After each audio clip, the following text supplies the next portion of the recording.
अस्सलाम वालेकुम व्यूवर्स, कैसे हैं आप सब लोग। उम्मीद करती हूँ आप सब ठीक ठाक होंगे।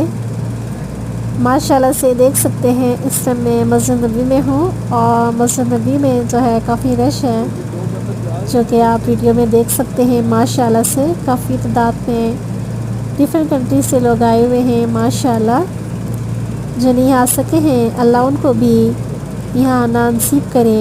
आमीन सुम्मा आमीन। कमेंट में आमीन ज़रूर कीजिएगा।